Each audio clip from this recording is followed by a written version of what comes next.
What's up, Tube? Welcome back to Low Guido's Chop Shop, the second best Gel Blaster channel on the tubes. Today I have a Gel Blaster to review for you, and as you can see by this nice bag, it is a HK. It is a LDT HK, and I've reviewed many LDT blasters in the past. They do have some sort of thing for HKs as well. I don't know if they've actually got legit licensing from HK or what the deal is, but they do a lot of HKs, and they do nice ones, and they come in a nice bag, which is this one, which I always found was always quite a nice thing to have to transport your blasters around. Black bag, black blaster doesn't really bode too well for my photography, so I'll just get rid of this. Alright, get a load of this guy. It is a nylon blaster, plastic magazine. It does have some metal components though. The trigger is alloy. The charging handle is alloy.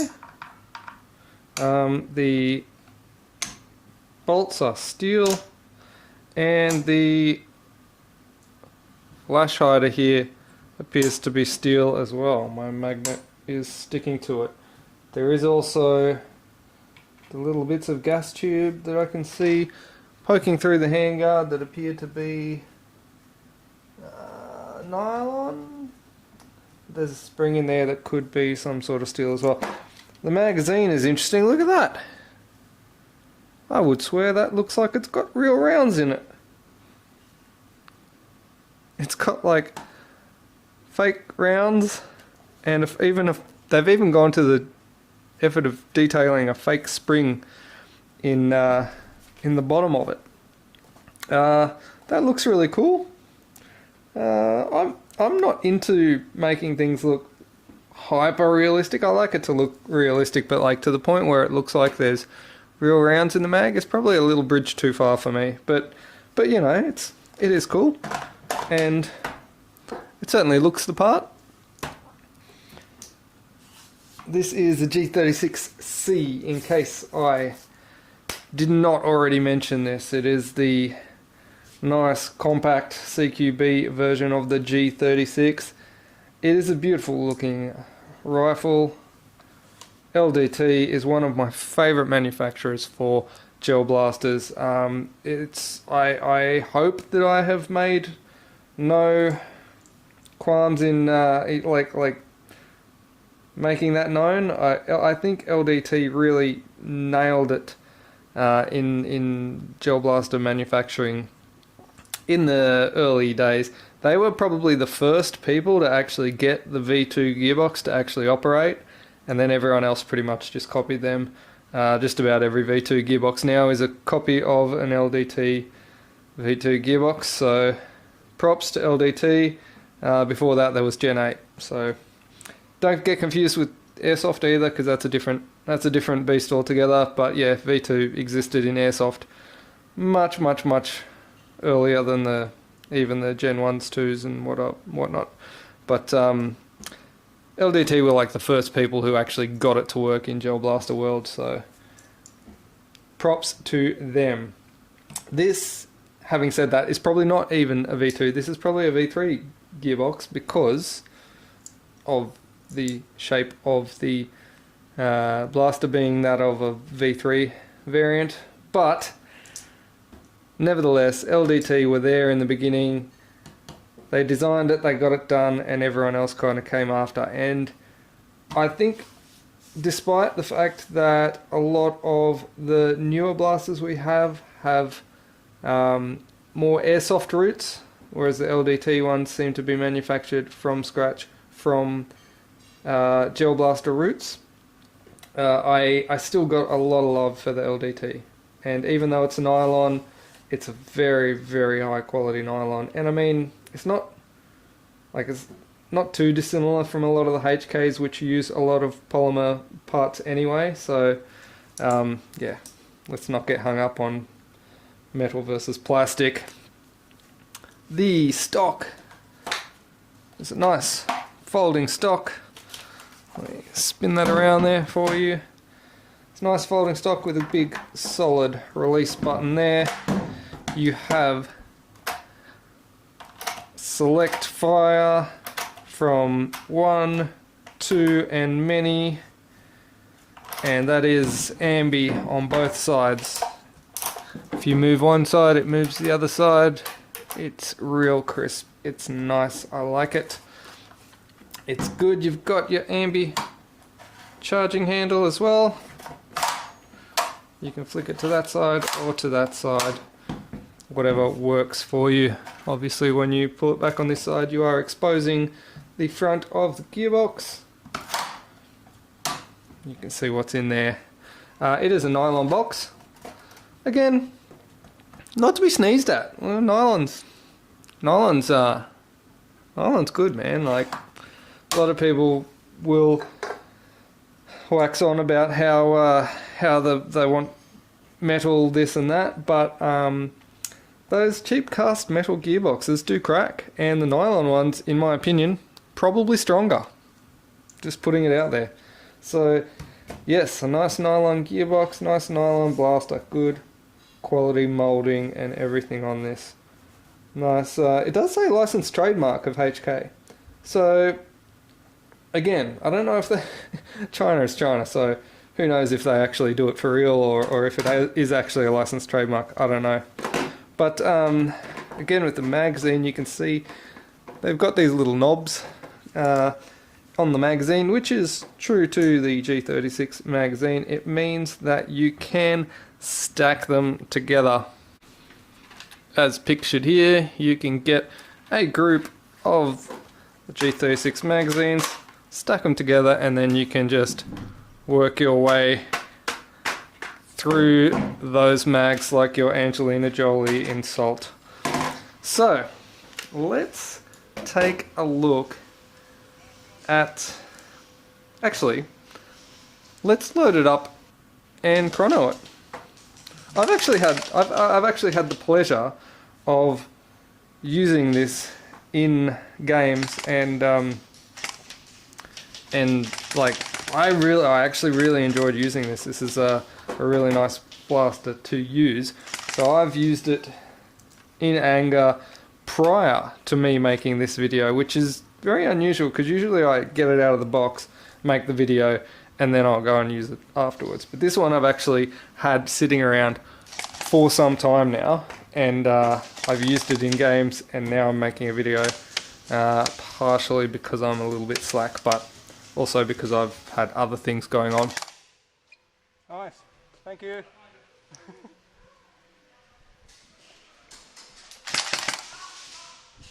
Sorry.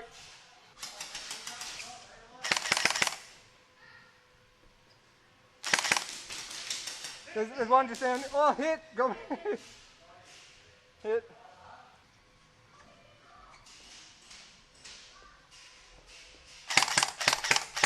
One down there, far corner. He's hiding behind that wood. Yeah, he's out. He's hit. He's hit.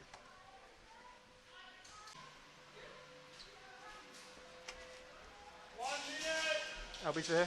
I'll be there.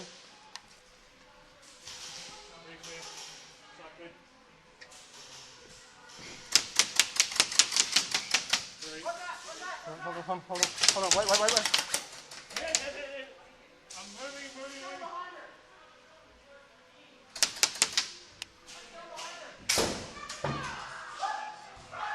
Coming through, Tim, man, coming through. Sorry.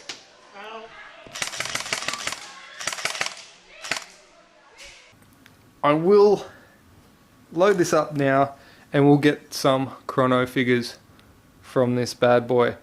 Now, obviously to load it up, we're going to open up this little mag flap. The mag flap seems like it's not like, it doesn't clip closed or anything, it just sort of gravity holds it closed, but when it's in there, obviously it can't open up. But I feel like that, if that's in your rig, if you hold that upside down, it could open that flap up quite easily.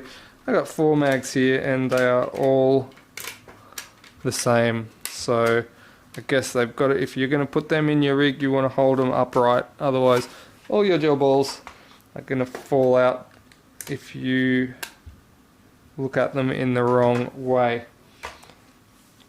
Right, so I will get this loaded up and we'll do some chronos. Okay, so batteries first. Now it is a front wired battery. There's a takedown pin in the front here that you can take off to remove that front handguard. And incidentally, a feature with the G36 is it does have a storage area for your takedown pins. If you are doing a field takedown, if you are, removing your pins, there is 4 of them. And there is 4 holes here to retain them. So if you're out in the field doing a field takedown, you don't lose your pins. That is a cool feature. So I've got another one there, so you can just pop it in the pinhole in stock. That's what that's for. I'm getting a little bit ahead of myself here though. I don't want to take this down just yet. I will pop this pin back in. Let's get a battery in the front of this. Now it's got one of these mini Tamiya type connections in it, and I'll be honest, I think I'm just going to cut that off and put a Dean's on it probably right now before we even start, because I don't have many batteries that actually use a mini Tamiya. Alright.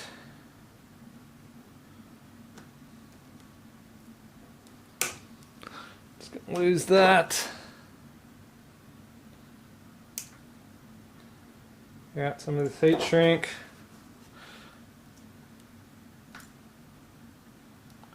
Unfortunately for me, LDT have color coded these wires. So black is negative, silver is positive. I checked first. Always check, because you never know with some of these companies. They don't follow standards all that well, so could be doing it backwards.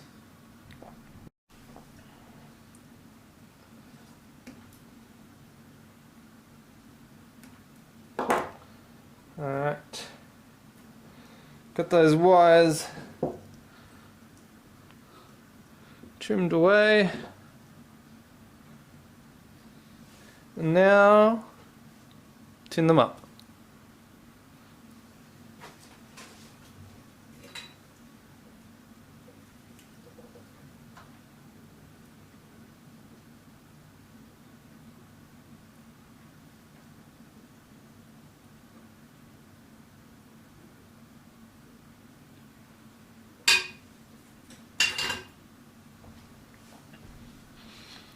Alright, beautiful.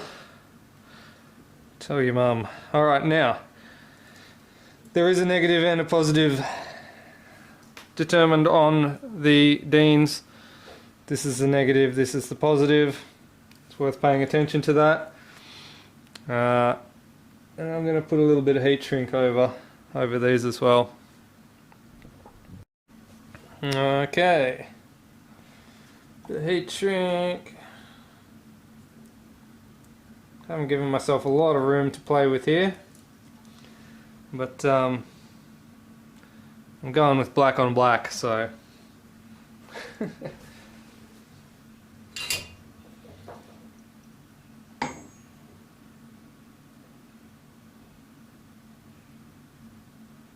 is a recycled connector as well, so it's already got a little bit of solder on it from previous lives.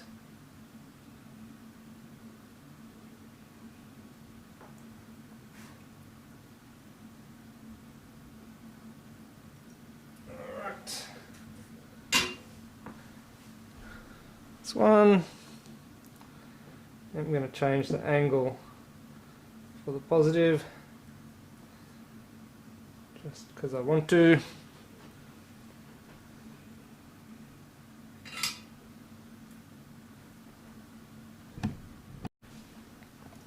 Don't fight gravity when you're soldering, just roll with it.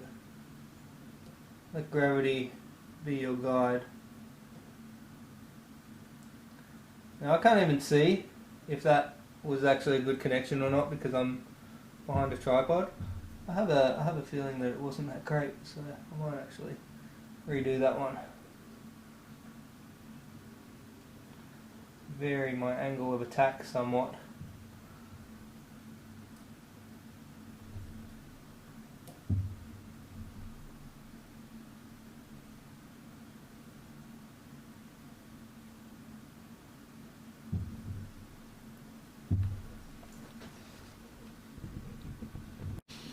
Alright.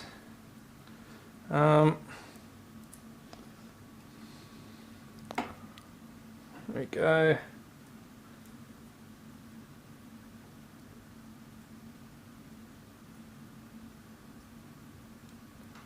And now the most satisfying part of the whole thing, the heat shrink.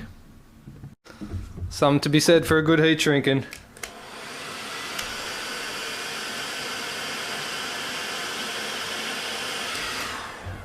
Oh yeah.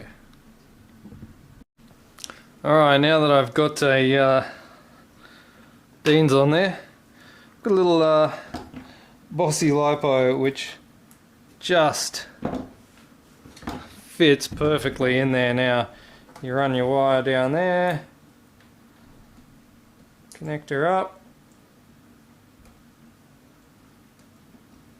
it just fits perfectly in that little notch there, and the OG handguard should just slide right over the top perfectly.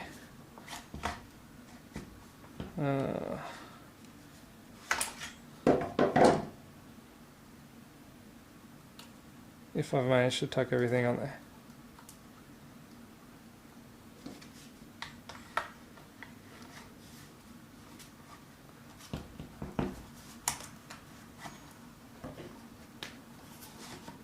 There we go. Nice. We can retrieve our pin from the stock. Pop it back in. Now we're good to go to the chrono. Alright, I've just loaded some AKAs into here. Now I slap that mag in and you might have heard that. Auto primes. Auto primes, so that tells me there is indeed a MOSFET involved in here. I already knew this because I've used it, and also it's got multiple settings here, so of course there would have to be a MOSFET for that multi-control. Otherwise you just kind of got on and off. But yeah, let's take this to the chrono. Now it should be fully primed and everything ready to go. Okay, here we go. On 1. 360. Spicy.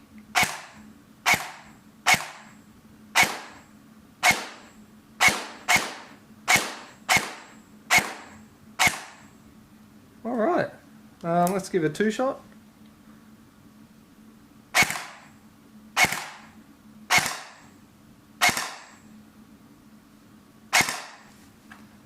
And let's try auto. I don't know if I'm feeding there. Alright, I may not have loaded my magazine as full as necessary. Let's try that again. What's interesting, I'm going to go back to a single and see what happens.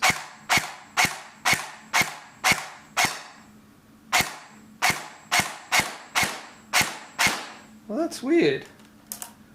Go to auto. Okay, right, okay. Had a bit of an issue with the feed there, but only minor. And she's spicy. She's spicy with a max of 370 and an average of 355. Not too bad. In fact, probably a little too spicy for some fields. Well, that is one spicy meatball. The LDT G36, probably brandishing some of the biggest out-of-the-box power I've ever seen in my life. And I will swear that when we chronoed in at Urban, it was not that hot. Yeah, nothing's been done out of the box. Interesting. The finish is beautiful. I love the finish, the LDT finish. My only gripe, especially with these nylon blasters, is the flash line from the mold release. Very sharp flash line. Easily go around with a small file and file this off, but that flash line is really quite apparent. I would probably just get a little file and just take that edge off of it. But yeah, other than that, like, all the details and everything is really nice. Take a close up of this. You can see some of those molding lines there, some of that flashing. It is a bit sharp, but all these details,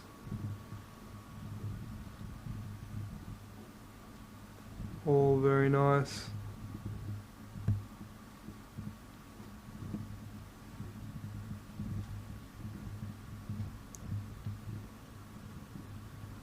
Proper hardware. See the fake rounds in the magazine there. The sticker that resembles a spring even.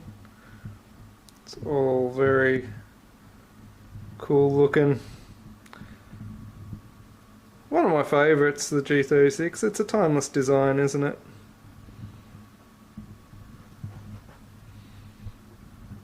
Even down in there. Almost three-dimensional.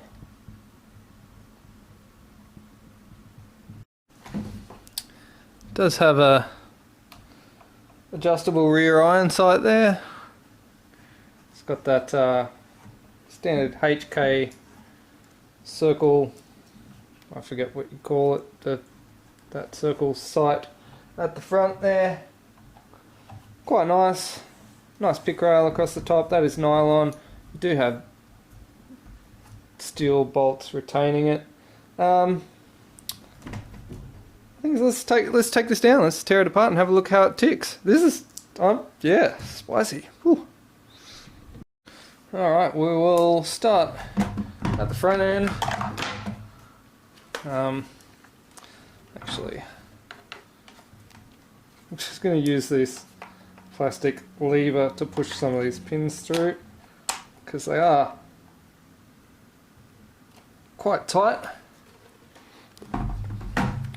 Then I can might actually even be able to lever them out. Look at that. The equipment works for its intended purpose. Almost. And of course, retaining the pins in the pin retention in the stock. I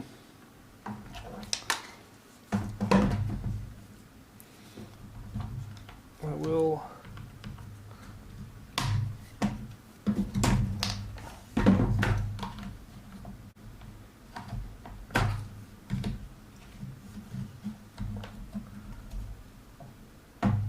this one pin's just a little tight. Might need a pin punch for it. And there should be one more pin, I believe. This 4 holes to hold pins in the stock. So one should imagine there's 4 pins.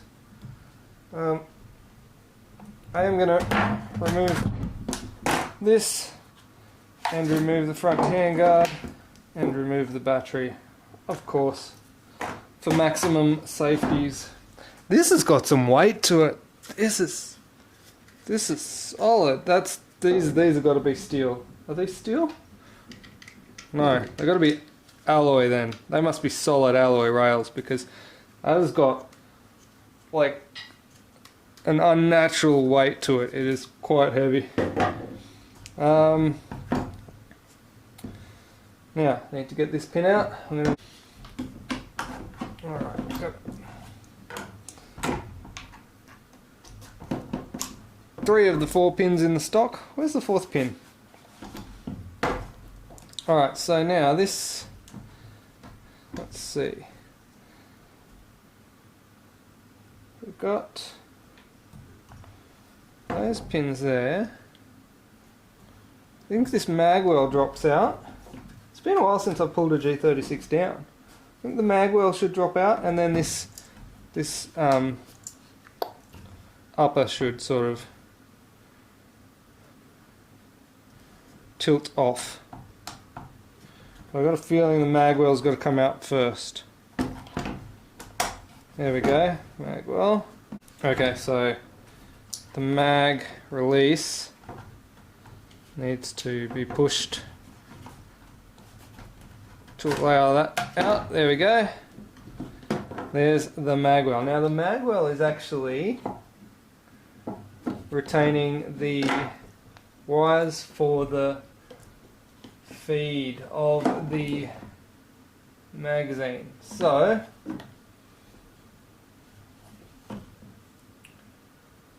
they will have to be removed, or the plate that they're attached to. There's three screws there, so I'll probably take those 3 screws out, start there. Hopefully that whole thing will be able to stay with the wires without me having to remove it. Right.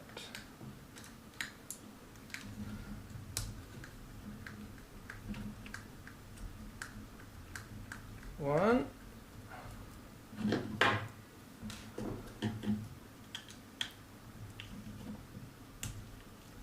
2.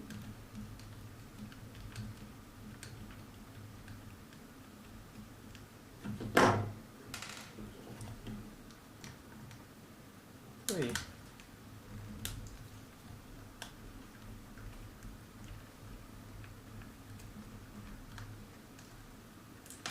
Right, now hopefully that plate will come off. Okay, so that's got the yes, there it is. Yes, alright, so yeah, that's got the plate loose. There we go. So that plate comes in from underneath and bolts in there. There's a magwell, set that aside. Got the wires for the terminals still connected there. I will leave them if I can, just so we don't get them mixed up or anything later on down the track. Alright, and now the upper and the lower should potentially be able to rock away here. I'll see if I can... okay, right, okay.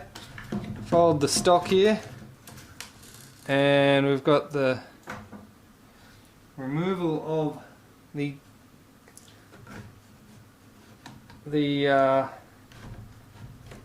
charging handle spring.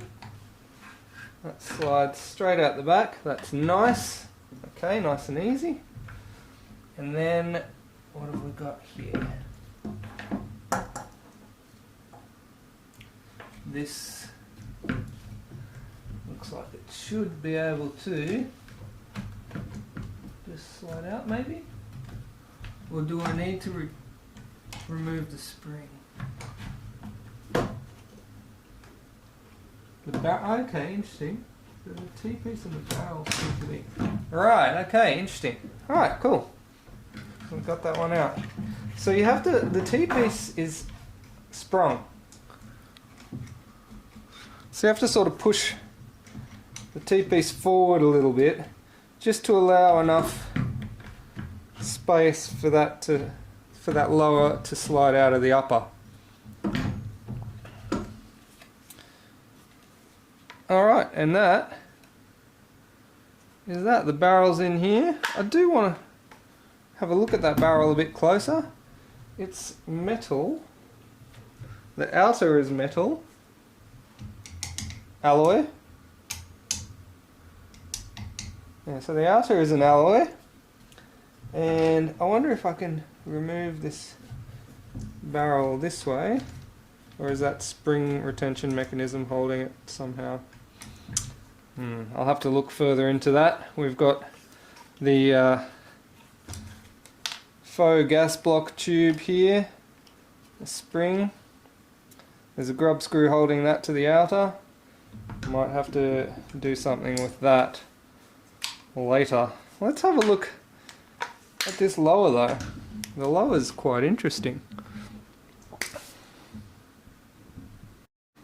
Alright, just looking at the lower here, you can see there is the MOSFET board there.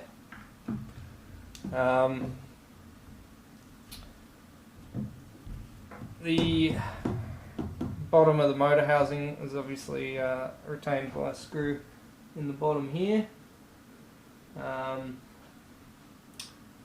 can remove all of those. There's two that retain this housing, and then there's one which I believe is going to go to the bottom of the gearbox itself. This is the one that goes to the bottom of the gearbox. But these two sort of hold this little plastic cover to the bottom of the pistol grip.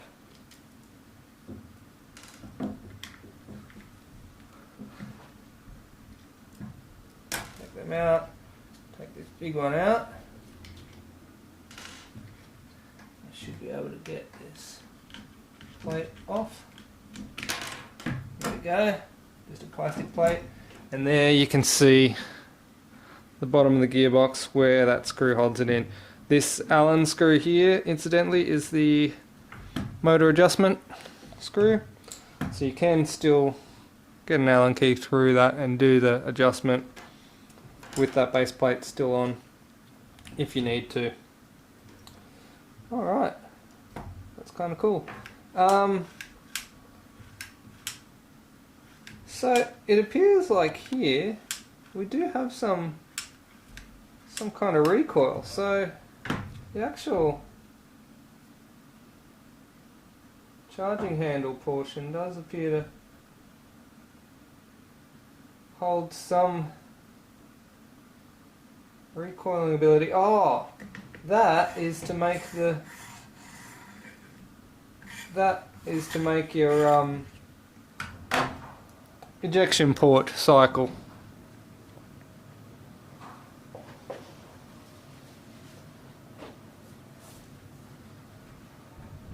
Okay, so here's something that's not too great. Just turn this around on the other side here.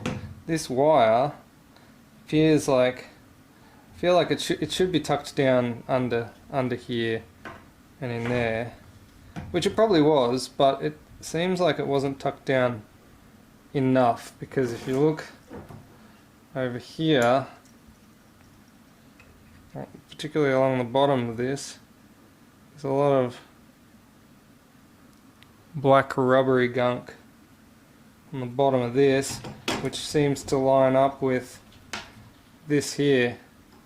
So this little piece of heat shrink has been coming into contact with the blowback mechanism and rubbing through. Now fortunately for me, I found out about this early, and it hasn't got to the point where it's cut through the wire, the battery wire, that's the main battery wire, hasn't got to the point where it's cut through the wire completely before I've noticed it. So that is something we're going to definitely have a look at, see if there's something that we can do better, or just pay a bit more attention in assembly and make sure that that tucks down nice and low.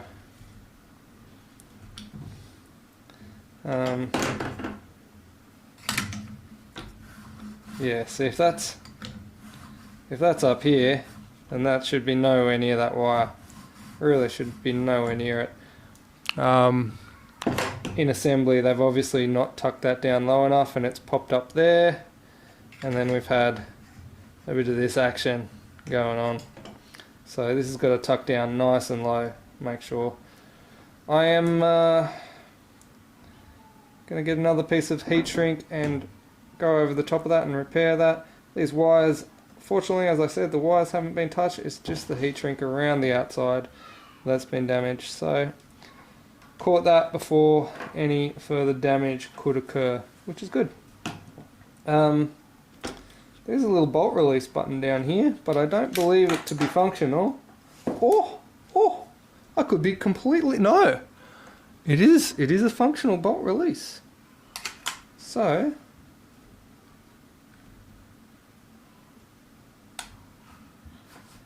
Is it a bolt release or a bolt lock? It's definitely got... It's got a mechanism there. And so this can... I want to say that it can catch on that, but I think it's more than likely, even when that's pressed, it's more than likely just going to slide past, but it looks like you can push that up and lock the bolt. Now, I'm not super familiar with the G36 in real steel, but I thought that was a bolt release button. So if the bolt was locked, you press that to release it. It seems that in this case it is, you push it up to lock it. Yeah, okay. I haven't seen that one before, but it looks like you would need to probably bend this little piece of sheet metal down just a touch, because that's not... It's not going to catch that at any point ever. It's just going to slide right over the top. So if you want to use that feature, you would have to bend this sheet down just a touch.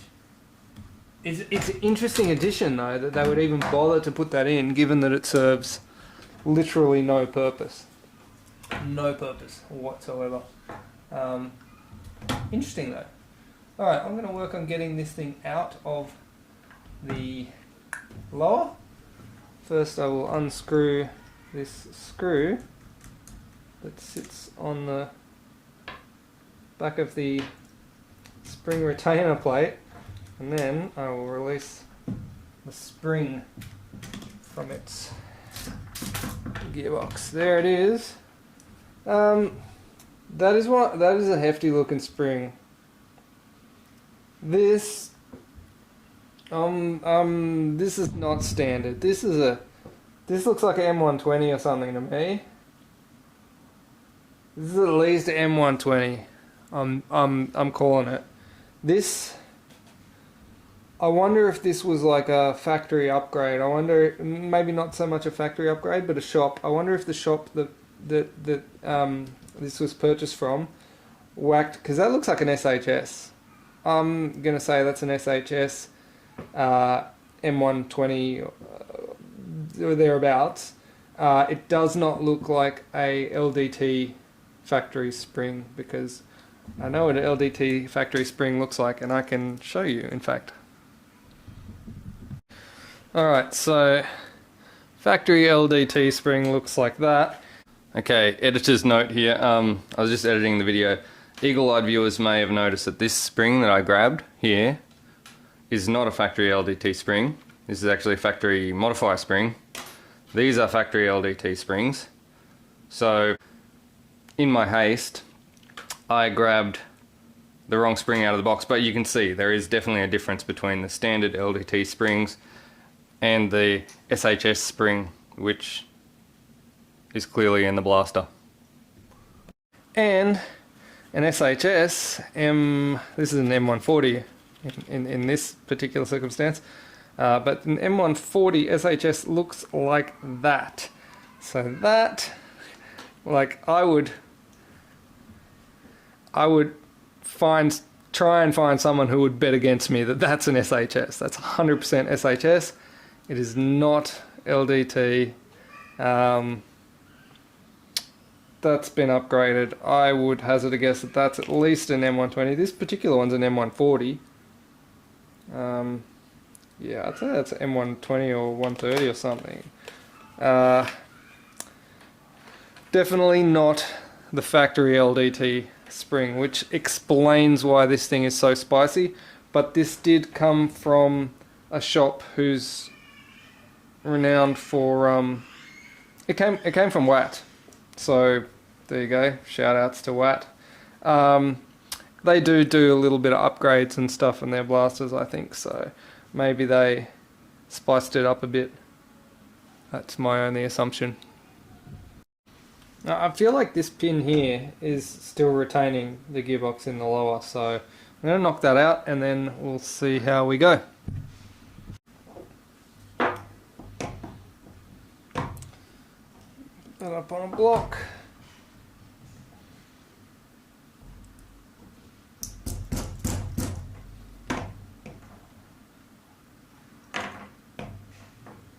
Now is that knurled? Doesn't appear to be knurled, but it does appear to be... Oh, there we go.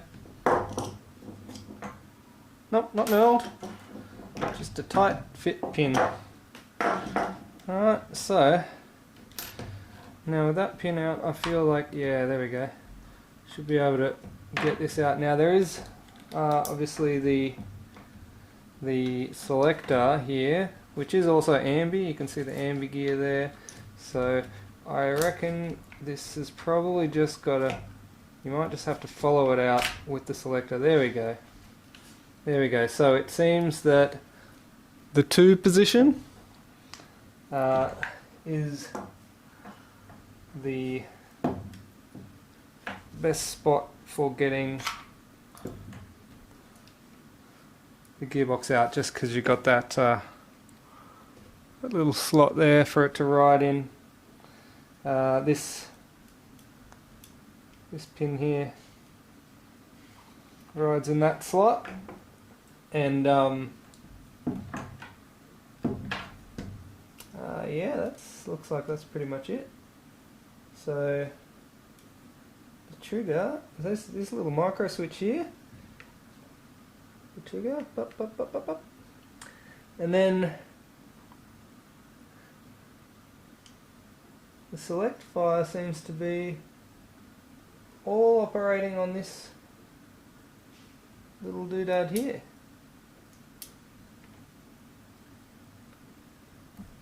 We've got the MOSFET board sitting on the outside of the blaster. I'm going to do the Captain tape over the top of it. MXV version 2.0. I've seen a similar MOSFET in the other LDT gear. Can't remember which blaster it was, but it was obviously a V3 style. It could have been can't remember. It was another HK, I think, with a V3. Yeah, I can't remember. But that is an interesting little layout of the MOSFET on the outside there. Yeah. Alright, now we've got the bolt catch mechanism there, which again is interesting. I find that little part kind of blows my mind. I'm not sure why that even exists. Why did they put that there? Good question. Don't know. Let's continue on. Let's see what's inside this box. Let's start pulling this motor off first of all. Okay, so nice and easy on the terminals. Oh, positive's already halfway off. So it appeared.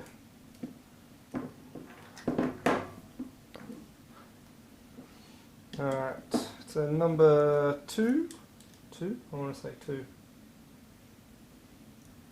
Phillips? No. Allen.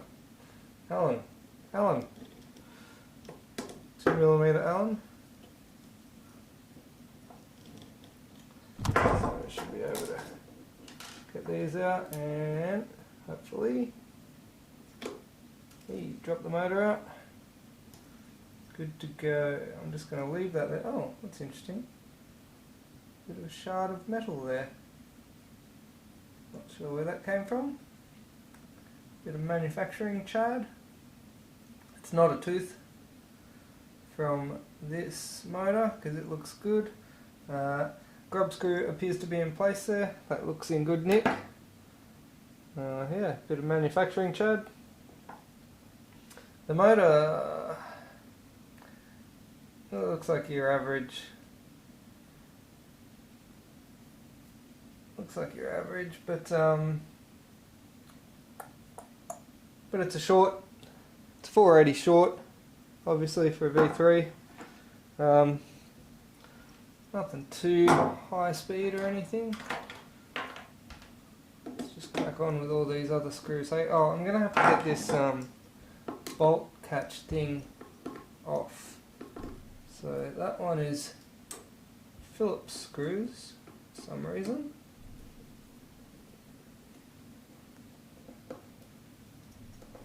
And everything else is Allen. So this, there we go, there's a spring there. It's a cute little thing, like I'm not really sure why they have it there, but nonetheless it is there. Alright. Let's crack on with all these screws. I'll get back to you in a moment. There's one screw here which is tightly crammed between the battery negative wire and the connector for the mag terminals. Now, the mag terminal connector does appear to be removable,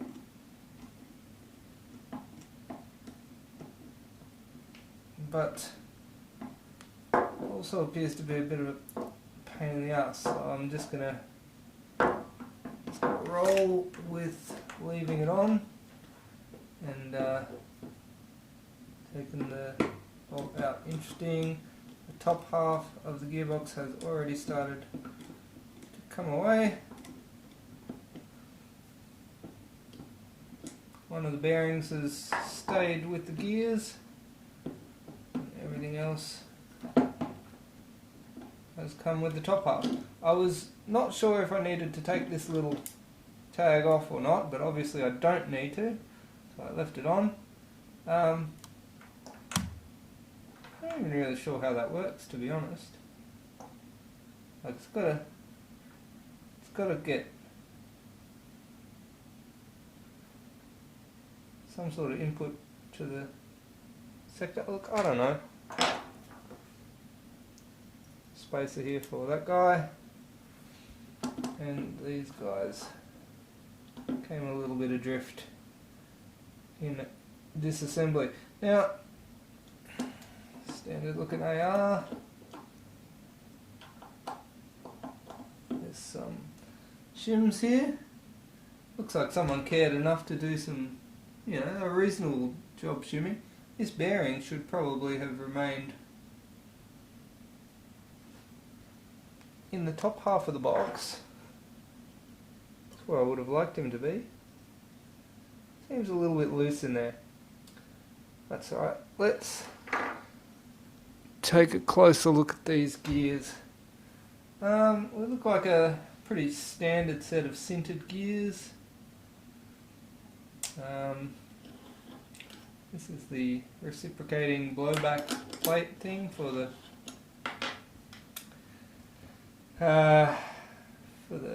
ejection port, and this looks like an SHS piston.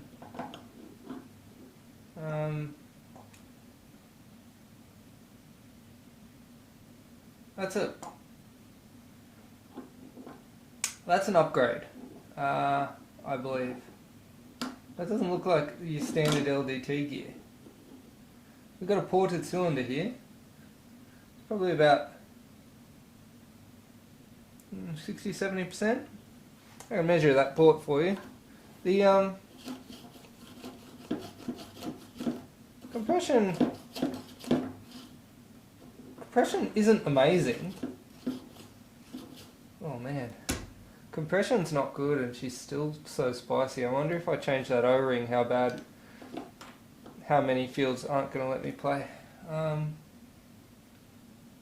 O-ring looks, yeah, it's not the greatest O-ring. I might put a good O-ring in that.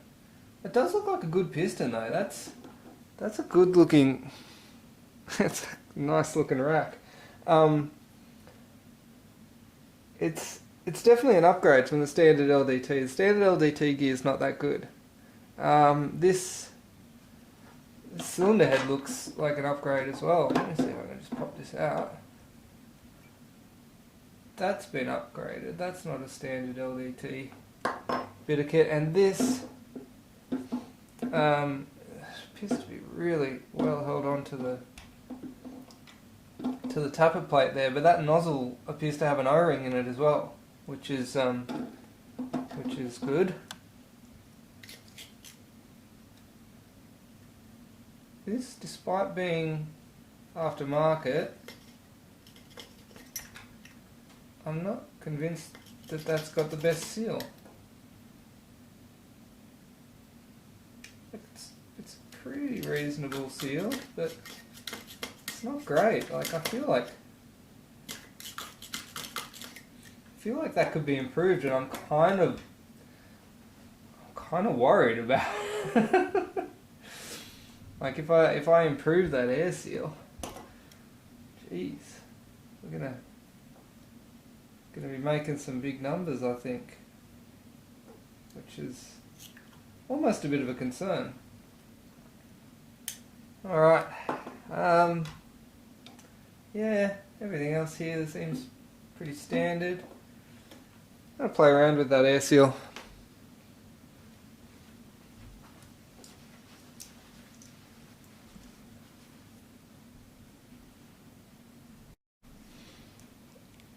Alright, so I'm just going to ditch this standard O-ring. It looks pretty ordinary. I am going to put in a... what is this? This is a O-ring from Lonex. This is a Lonex O-ring, and it's an interesting O-ring because it's not round. It's actually hemispherical. So any air that gets underneath the O-ring inflates the O-ring to give it an even better seal. So we'll pop that in and see how we feel.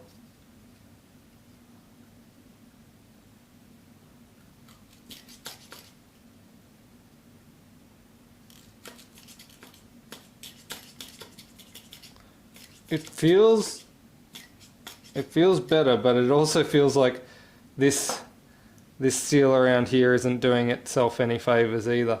I might see if I can get another O-ring for this. Something to replace that. I just did a bit of a search around and I found an O-ring that fits nicely on this cylinder head. We got good pressure in there now. Should be nice and consistent, and that O-ring's nice and tight there. The cylinder head's not, falling out of it. So I know that's going to give a good seal just by feeling how well it actually sits in there. And the O-ring, of course, on the nozzle, which is very much married to the tappet. It's going to ensure we get some good seal. Likey. So yeah.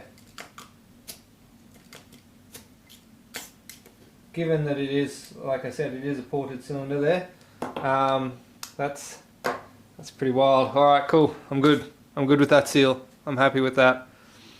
I know that it's already doing great numbers, but I'd rather just sort of drop the spring down a bit and have a good consistent seal than basically have a leaky, crappy seal and making up for that in FPS by having a bigger spring.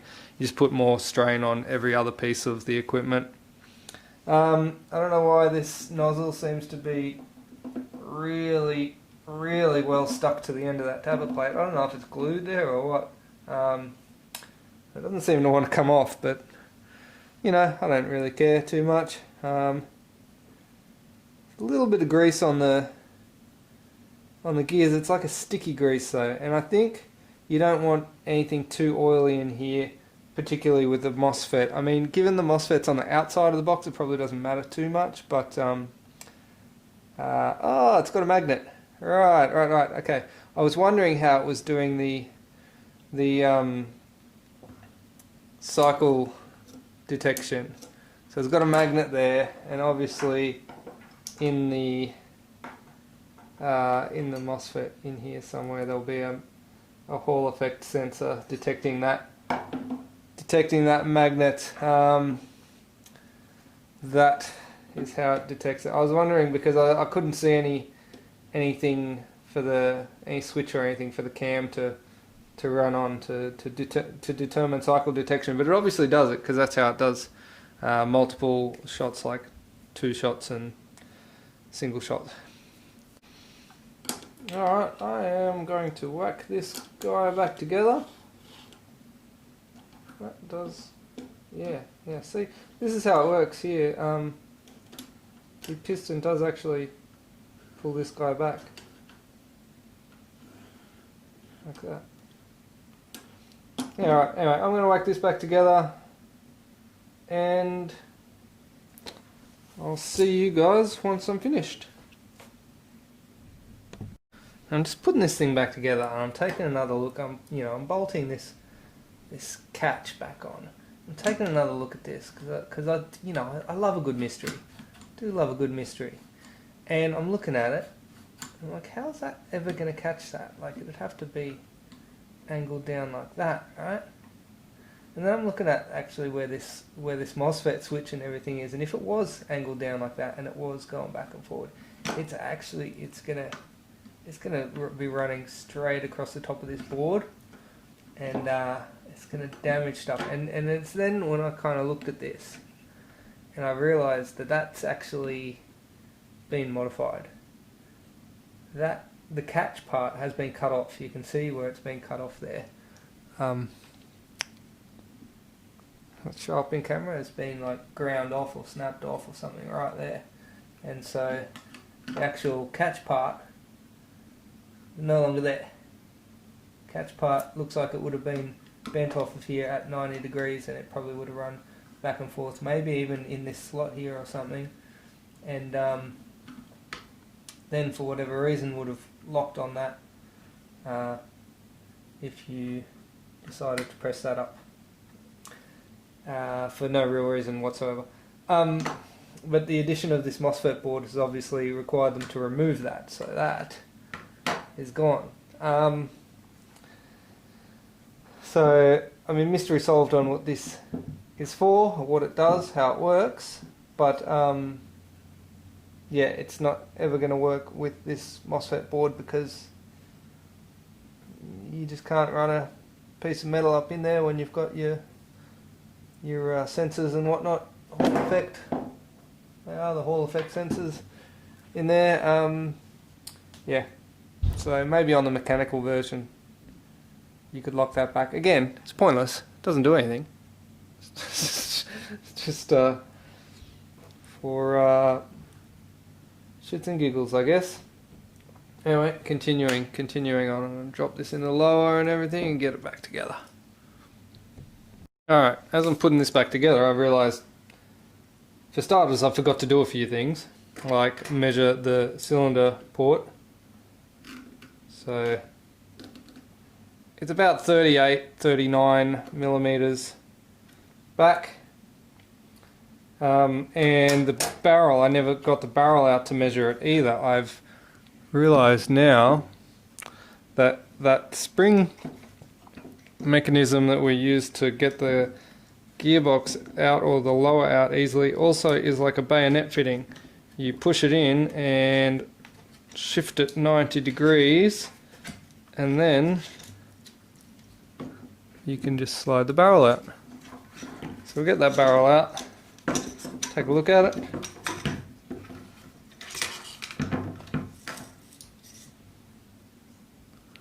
There we go. It is a pretty short barrel. 7.5. 7.5. 7.5 ID, and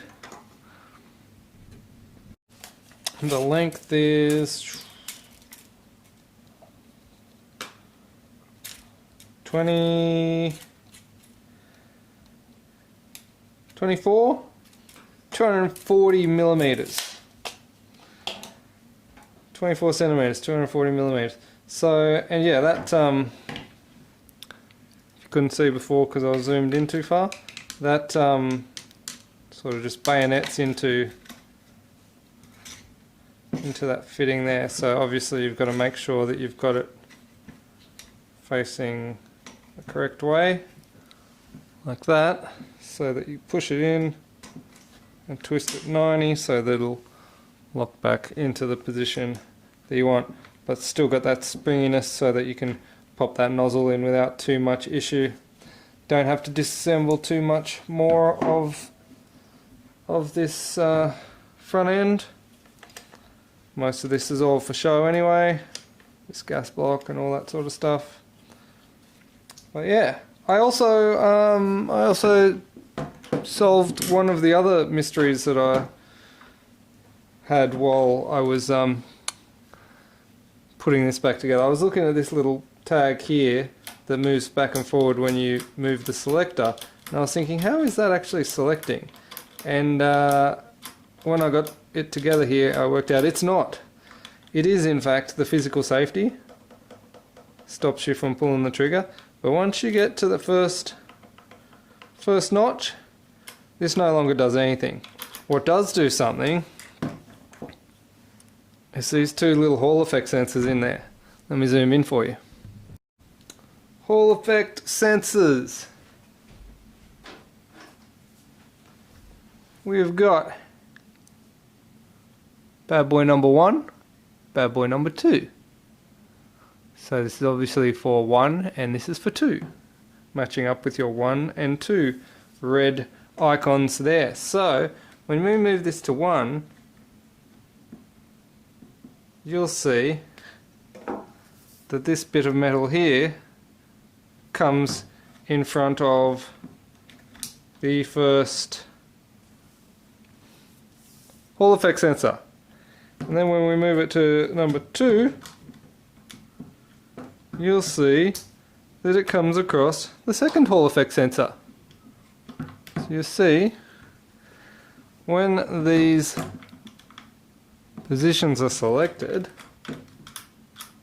1, 2, the 1 and 2 Hall effect sensors, and obviously the last one doesn't require a stop at all. It only stops when you let go of the trigger, so there's no Hall effect sensor required, because it's basically, if it's not 1 or 2, it's all.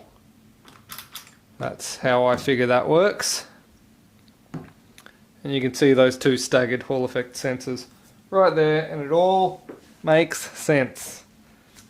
Alright, I'm going to pop this back into the upper, measured the port and the barrel. It's a shorty but a goodie. Alright, I will continue. Alright, got it all back together now. Good to go. The G36 from LDT, available from Watt. It's a nice blaster. I do enjoy it. One thing that I haven't shown you on camera is the blowback function, which I think is nice. It does give it a little kick. So I'll show that to you.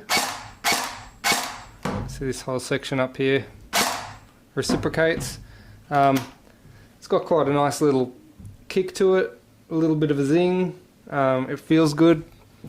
A bit of recoil action for you. It is this particular one is a little bit spicy, and probably one of my only gripes. The whole thing is this magazine door. I don't know what they were thinking with this floppy ass magazine door. It's just so, it just doesn't click closed or anything. It just flops around, and I did only 2 minutes ago basically dump a full magazine of gels across my floor because, yeah, the door just kind of flew open and they came out everywhere. So that is a poor design.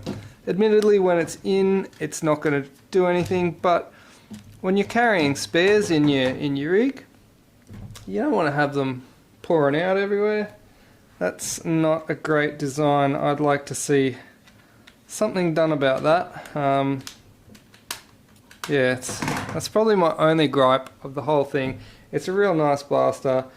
Needs a better magazine door. Needs a bit of finishing around the flash lines. Other than that, very nice. Good quality gear.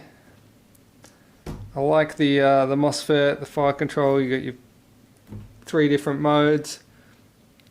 Yeah, it's a quality bit of kit, and G36, one of my favourite little systems as well. I like a C, I like a K, I like them both. But yeah, it's a nice blaster, and I gotta admit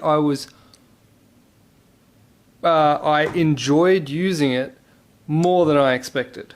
I was like, oh yeah, alright, I'll give it a go. Yeah. and then when I actually used it, I was like, oh yeah, this is good. I definitely enjoyed using it a lot more than I expected. Worth the money. Definitely a nice little blaster from LDT. Alright, that's it from me. I'm going to call it a night, clean up the gels that I just poured all over the floor. Don't forget you can support my channel by buying me a coffee down in the link below. Shout outs to those who have bought me coffees lately. Shout outs to Adam Hoy. Shout outs to John H.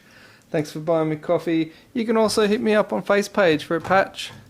The Low Guido's Chop Shop patch. It is a sick patch, and everyone knows that you're a winner if they see you wearing the patch on the field on game day.